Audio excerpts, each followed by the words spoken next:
Salut, comment ça va? Est-ce qu'aujourd'hui vous êtes prêts à frissonner? Et bien donc on se retrouve pour une toute nouvelle vidéo, pour un nouveau concept qui s'appelle Histoire d'horreur. Nous allons tout de suite pas tarder et commencer avec la première histoire qui est l'affaire Elisa Lam. Nous sommes le 31 janvier 2013 et Elisa Lam va être portée disparue en laissant seulement derrière elle une seule vidéo d'elle filmée par la caméra de surveillance d'un ascenseur. Bienvenue pour la première histoire d'horreur, générique.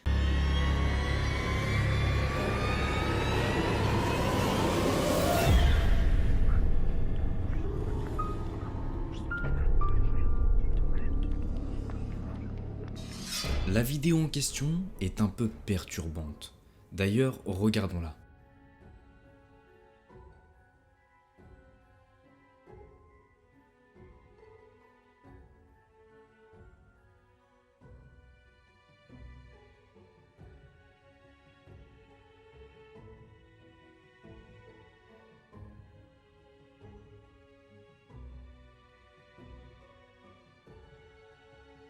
Nous voyons Elisa Lam se comporter bizarrement, comme s'il y avait quelqu'un ou quelque chose autour d'elle. Nous la voyons aussi appuyer à plusieurs reprises sur les boutons, sans qu'il se passe rien du tout, comme si elle était affolée.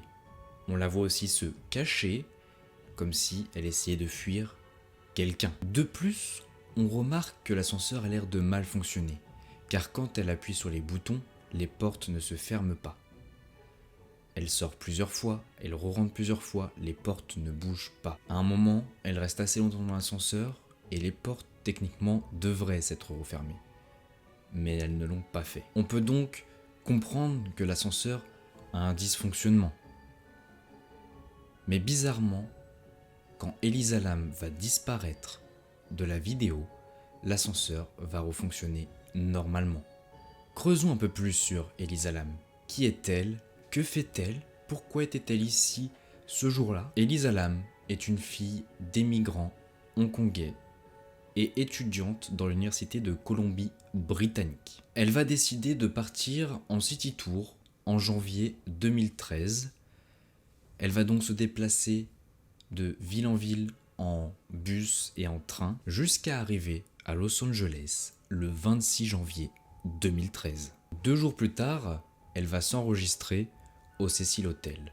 D'ailleurs, faisons une petite aparté sur cet hôtel, car il y a une histoire assez atypique. L'hôtel a été construit durant les années 1920, mais il va connaître une période compliquée financièrement durant la Grande Dépression des années 1930. De ce fait, il ne retrouvera jamais sa popularité originelle. De plus, beaucoup de meurtres notables de Los Angeles ont été commis dans cet hôtel ou aux alentours. Et souvent, ce sont des crimes non résolus. Des tueurs en série, comme Jack Unterweger ou encore Richard Ramirez, ont résidé dans cet hôtel pendant leurs crimes. Il y a aussi eu de nombreux suicides au niveau de cet hôtel, devant cet hôtel et aux alentours. Vous ne trouvez pas que ça fait beaucoup de coïncidences pour cet hôtel?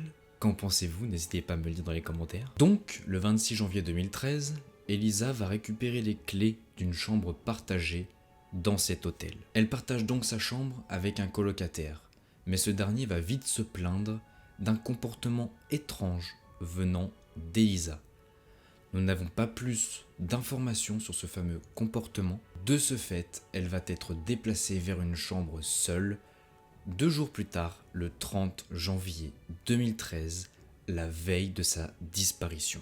Il faut aussi noter qu'Elisa Lam a été diagnostiquée bipolaire et dépressive et est donc sous traitement à ce moment-là. Selon sa famille, elle n'avait ni antécédents ni d'idées suicidaires, mais un rapport montre qu'elle avait déjà été portée disparue plusieurs fois auparavant.